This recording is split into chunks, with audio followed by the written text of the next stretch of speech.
ಒಂದು ಹುಡುಗಿಯ ಅತ್ಯಾಚಾರ ಆದಾಗ ಇಡೀ ದೇಶ ಒಂದಾಗುತ್ತದೆ. ಇವಾಗಿಂದಿವಾಗಲೇ ಅತ್ಯಾಚಾರಿಗೆ ಮರಣದಂಡನೆ ಕೊಡಿ, ಅವನಿಗೆ ಬದುಕಲು ಯೋಗ್ಯತೆ ಇಲ್ಲ, ಕೊಂದು ಬಿಡಿ ಅವನನ್ನು ಅಂತ ಎಲ್ಲ ಹೇಳುತ್ತಾರೆ. ನ್ಯಾಯವಾಗಿ ನೋಡಿದರೆ ಹೀಗೆಯೇ ಆಗಬೇಕು. ಆದರೆ ಹುಡುಗಿಯರೇ, ಹುಡುಗರ ಅತ್ಯಾಚಾರ ಮಾಡಿದರೆ ಆ ಹುಡುಗರ ಗತಿ ಏನು? ಅವರಿಗೆ ಶಿಕ್ಷೆಯೂ ಆಗುವುದಿಲ್ಲ. ಅದಲ್ಲದೆ ಈ ಕೆಟ್ಟ ಸಮಾಜದ ಮಧ್ಯೆ ಈ ವಿಷಯವನ್ನು ಎಲ್ಲೂ ಹೇಳೋ ಹಾಗೂ ಇರೋದಿಲ್ಲ. ಹಾಗೂ ಹೇಳಿದರು ಈ ಸಮಾಜ ಅದನ್ನು ಒಪ್ಪೋದಿಲ್ಲ. ಹಾಗೂ ಒಪ್ಪಿದರು ನಿನ್ನ ಅದೃಷ್ಟ ಚೆನ್ನಾಗಿತ್ತು, ತುಂಬಾ ಮಜಾ ಮಾಡಿದ್ಯಾ, ಅದೆಲ್ಲ ಒಳ್ಳೇದಕ್ಕೆ ಅಂತ ಹೇಳುತ್ತಾರೆ. ಆದರೆ ಆ ಹುಡುಗನ ಗತಿ ಏನು? ಇಡೀ ಜೀವನ ಅವನು ಹೇಗೆ ಸುಧಾರಿಸುತ್ತಾನೆ? ಅದಲ್ಲದೆ ಅವನು ಭವಿಷ್ಯದಲ್ಲಿ ಹೆಂಡತಿ ಹತ್ತಿರ ಏನು ಅಂತ ಹೇಳುತ್ತಾನೆ? ಹೀಗೆ ತುಂಬಾ ವಿಷಯ ಇರುತ್ತೆ. ಹುಡುಗರು ಯಾರ ಹತ್ತಿರನೂ ಹೇಳೋದಿಲ್ಲ. ಇವತ್ತಿನ ಕತೆ ಕೇಳಿದರೆ ನೀವು ಒಮ್ಮೆ ಬೆಚ್ಚಿ ಬೀಳೋದು ಖಂಡಿತ. ಸಮಾಜದಲ್ಲಿ ಹೀಗೂ ಆಗಬಹುದಾ?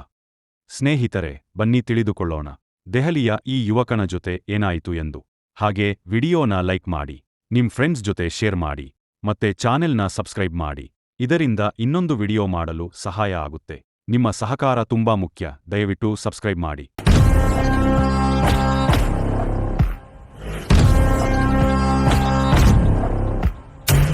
ಸೌರವ್ ಅನ್ನೋ ಸಾಮಾನ್ಯ ಯುವಕ ಡೆಲಿವರಿ ಕೆಲಸ ಮಾಡುತ್ತಿರುತ್ತಾನೆ. ಇವನ ತಂದೆ ತೀರಿ ಹೋಗಿದ್ದರು. ಹಾಗಾಗಿ ಕಾಲೇಜು ಮುಗಿದ ನಂತರ ರಾತ್ರಿ ಡೆಲಿವರಿ ಕೆಲಸ ಮಾಡುತ್ತಿದ್ದ. ಮನೆಯಲ್ಲಿ ಇವನ ತಂಗಿ ಮತ್ತೆ ತಾಯಿ ಇಬ್ಬರೇ ಇದ್ದರು. ಮನೆಯ ಎಲ್ಲ ಖರ್ಚು ಇವನೇ ನೋಡುತ್ತಿದ್ದ. ಹಾಗಾಗಿ ಕಾಲೇಜಿನಿಂದ ಬಂದ ತಕ್ಷಣ ಕೆಲಸಕ್ಕೆ ಹೋಗುತ್ತಿದ್ದ. ಮಧ್ಯರಾತ್ರಿವರೆಗೂ ಕೆಲಸ ಮಾಡುತ್ತಿದ್ದ. 17 ಆಗಸ್ಟ್ 2023ರಂದು ದಿನನಿತ್ಯದಂದೇ ಡೆಲಿವರಿ ಕೆಲಸಕ್ಕೆ ಹೋಗುತ್ತಾನೆ.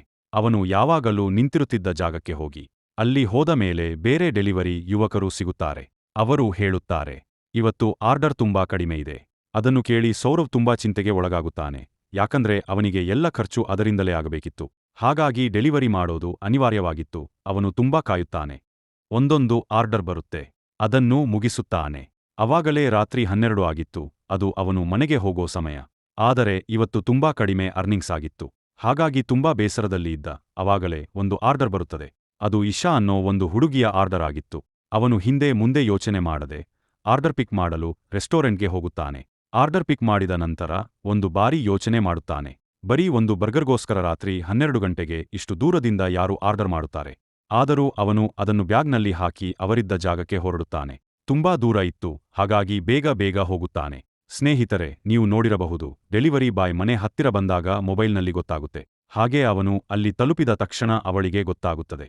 ಅಲ್ಲಿ ಒಂದು ದೊಡ್ಡ ಮನೆ ಇತ್ತು. ಒಂದು ಹುಡುಗಿ ಬಂದು ಪಾರ್ಸೆಲ್ ತಗೊಂಡು ಹಣ ತರುತ್ತೇನೆ, ಒಳಗೆ ಬಂದು ನಿಲ್ಲು ಅಂತ ಹೇಳುತ್ತಾಳೆ. ಅವನು ಪರವಾಗಿಲ್ಲ, ಇಲ್ಲೇ ನಿಲ್ಲುತ್ತೇನೆ ಅಂತ ಹೇಳುತ್ತಾನೆ. ಆದರೂ ಅವಳು ಒತ್ತಾಯ ಮಾಡುತ್ತಾಳೆ. ಹೊರಗೆ ತುಂಬಾ ಕತ್ತಲೆ ಇತ್ತು. ಆದರೂ ಅವನು ಅಲ್ಲೇ ನಿಲ್ಲುತ್ತಾನೆ. ಹಣ ತೆಗೆದುಕೊಂಡು ಸೀದಾ ಹೋಗುತ್ತೇನೆ ಅಂತ ಅಂದುಕೊಂಡಿದ್ದ.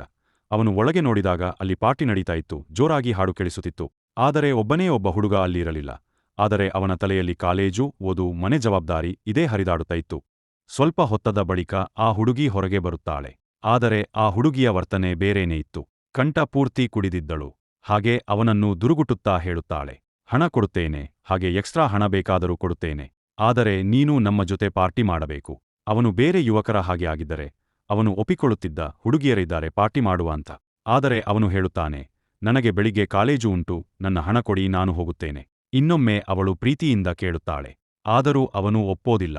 ನಂತರ ಅವಳು ಕಿರುಚಿ ಹೇಳುತ್ತಾಳೆ, ನಿನಗೆ ಅರ್ಥ ಆಗೋದಿಲ್ವಾ ನಾನು ಏನು ಹೇಳುತ್ತಿದ್ದೇನೆ ಅಂತ? ನಿನಗೆ ಗೊತ್ತಿಲ್ಲ ನಾನು ಯಾರು ಅಂತ? ಇವಾಗಲೇ ಪೊಲೀಸ್ಗೆ ಫೋನ್ ಮಾಡಿ ನಿನ್ನನ್ನು ಒಳಗೆ ಹಾಕಿಸುತ್ತೇನೆ ಅಂತ ಬೆದರಿಸುತ್ತಾಳೆ. ಆದರೂ ಅವನು ಒಪ್ಪೋದಿಲ್ಲ. ಆವಾಗ ಅವಳು ಹೇಳುತ್ತಾಳೆ, ನೀನು ಅತ್ಯಾಚಾರ ಮಾಡಲು ಪ್ರಯತ್ನ ಮಾಡಿದೀಯ ಅಂತ ಕೇಸ್ ಹಾಕುತ್ತೇನೆ. ಇಷ್ಟು ಕೇಳಿ ಆ ಯುವಕ ಹೆದರಿ ಹೋಗುತ್ತಾನೆ. ಅವನು ಆಯಿತು, ಬರುತ್ತೇನೆ ಅಂತ ಒಪ್ಪಿಕೊಂಡ.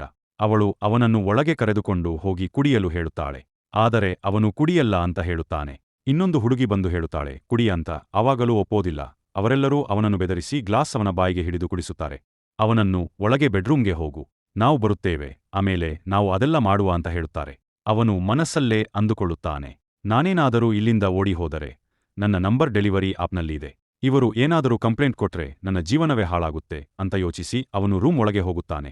ಒಳಗೆ ಅವನ ಜೊತೆ ಆದ ಘಟನೆ ಯಾರ ಜೀವನದಲ್ಲಿಯೂ ಆಗಬಾರದು. ಹುಡುಗನೇ ಆಗಿರ್ಲಿ ಅಥವಾ ಹುಡುಗಿಯೇ ಆಗಿರ್ಲಿ, ಯಾರ ಜೊತೆಯೂ ಹಾಗೆ ಆಗಬಾರದು. ಯಾಕಂದ್ರೆ ಈ ಘಟನೆ ಹುಡುಗ ಅಥವಾ ಹುಡುಗಿಯ ಜೀವನ ಪೂರ್ತಿ ಕಾಡುತ್ತೆ. ಅವರಿಗೆ ಅದನ್ನು ಮರೆಯಲು ಆಗೋದೇ ಇಲ್ಲ. ನಂತರ ಇಶಾ ಒಳಗೆ ಹೋಗಿ ಅವನನ್ನು ಅತ್ಯಾಚಾರ ಮಾಡುತ್ತಾಳೆ. ಹಾಗೆ ಒಬ್ಬೊಬ್ಬರೇ ಹೋಗುತ್ತಾರೆ. ಒಟ್ಟಿಗೆ 5 ಜನ ಹುಡುಗಿಯರು ಸೇರಿ ಒಬ್ಬ ಹುಡುಗನನ್ನು ಅತ್ಯಾಚಾರ ಮಾಡುತ್ತಾರೆ. ಕೆಲವರಿಗೆ ಅನಿಸಬಹುದು ಅವನು ಹುಡುಗ ಏನಾಗುತ್ತೆ ಅಂತ. ಆದರೆ ದೈಹಿಕವಾಗಿ ಅಥವಾ ಮಾನಸಿಕವಾಗಿ ಯಾರ ಜೊತೆಯೂ ಇದು ಸರಿಯಲ್ಲ. ಯಾವುದೇ ವಿಷಯ ಮಿತಿ ಮೀರಿ ಮಾಡಿದ್ರೆ ಅದು ಜೀವಕ್ಕೆ ಅಪಾಯ ಆಗುತ್ತೆ. 2 ರಿಂದ 3 ಗಂಟೆ ಅವನ ಜೊತೆ ಏನೆಲ್ಲ ಆಯಿತೆಂದು ಅವನೇ ಯೋಚನೆ ಮಾಡಿರಲಿಲ್ಲ. ಎಲ್ಲಾ ಹುಡುಗಿಯರು ಕುಡಿದ ಅಮಲಿನಲ್ಲಿ ಅವನ ಮೇಲೆ ಇದ್ದರು. ಯಾರಿಗೂ ಮೈಮೇಲೆ ಪ್ರಜ್ಞೆ ಇರಲಿಲ್ಲ, ಒಬ್ಬರ ಮೈಯಲ್ಲೂ ಬಟ್ಟೆ ಇರಲಿಲ್ಲ. ಹಾಗೆ ಎಲ್ಲ ನಡೀತಾ ಇತ್ತು. ಮುಂಜಾನೆ 4 ಆಗೋವಾಗ ಅವರು ಕುಡಿದ ಅಮಲು ಎಲ್ಲ ಇಳಿದು ಹೋಗಿತ್ತು. ಅವಾಗ ಇಲ್ಲಿಂದ ಹೋಗು ಅಂತ ಹೇಳಿ ಅವನನ್ನು ಅಲ್ಲಿಂದ ಓಡಿಸುತ್ತಾರೆ. ಅವನು ಹೊರಗೆ ಬರುತ್ತಾನೆ. ಅವನು ಅಳುತ್ತಿದ್ದ, ಕಣ್ಣಲ್ಲಿ ನೀರು ಬರುತ್ತಿತ್ತು. ಯಾರ ಹತ್ರನಾದ್ರೂ ಹೇಳಿದ್ರೆ ನನ್ನ ಮರ್ಯಾದೆ ಹೋಗುತ್ತೆ, ಎಲ್ಲರೂ ನಗಾಡುತ್ತಾರೆ ಅಂತ ಯೋಚನೆ ಮಾಡುತ್ತಿದ್ದ. ಅವನಿಗೆ ಮನೆಯ ಬಗ್ಗೆನೂ ನೋಡಬೇಕು, ವಿದ್ಯಾಭ್ಯಾಸನೂ ಮುಗಿಸಬೇಕು. ಎಲ್ಲ ಜವಾಬ್ದಾರಿ ಅವನ ಮೇಲೆ ಇತ್ತು. ಡೆಲಿವರಿ ಬ್ಯಾಗ್ ಬೈಕ್ನ ಹಿಂದೆ ತೂಗಾಡುತ್ತಿತ್ತು. ಯುವಕ ಅಳುತ್ತಿದ್ದ, ಜೊತೆಗೆ ಮಳೆನೂ ಬರುತ್ತಿತ್ತು. ಅದೇ ಅವಸ್ಥೆಯಲ್ಲಿ ಅವನು ಮನೆಗೆ ಹೋಗುತ್ತಾನೆ. ತಾಯಿ ಕೇಳುತ್ತಾರೆ, ಇಡೀ ರಾತ್ರಿ ಎಲ್ಲಿದ್ದೆ, ಕೆಲಸ ಮಾಡುತ್ತಿದ್ಯಾ ಅಥವಾ ಸ್ನೇಹಿತರ ಮನೆಯಲ್ಲಿ ಇದ್ದೀಯಾ? ಅದಕ್ಕೆ ಅವನು ಹೇಳುತ್ತಾನೆ, ನಾನು ಸ್ನೇಹಿತರ ಮನೆಯಲ್ಲಿ ಇದ್ದೆ. ಅವನು ತುಂಬಾ ಹೆದರಿದ್ದ, ಇದನ್ನು ಯಾರ ಬಳಿಯೂ ಹೇಳಿದ್ರೆ ನನ್ನನ್ನೇ ತಮಾಷೆ ಮಾಡುತ್ತಾರೆ ಅಂತ ಮನಸ್ಸಿನ ಒಳಗೆ ಕೊರಗುತ್ತಿದ್ದ. ಹಾಗೇ ದಿನ ಕಳಿತಿತ್ತು. 1 ವರ್ಷದ ನಂತರ ಅವನು ತನ್ನ ಒಬ್ಬ ಗೆಳೆಯನಿಗೆ ಹೇಳುತ್ತಾನೆ. ಅವನು ತನ್ನ ಬಾಲ್ಯದಿಂದಲೂ ಅವನ ಜೊತೆಗೆ ಇದ್ದ, ಹಾಗಾಗಿ ಅವನ ಹತ್ತಿರ ಎಲ್ಲ ವಿಷಯ ಹೇಳುತ್ತಾನೆ. ಇದನ್ನು ಕೇಳಿ ಅವನು ಒಮ್ಮೆ ಬೆಚ್ಚಿ ಬೀಳುತ್ತಾನೆ.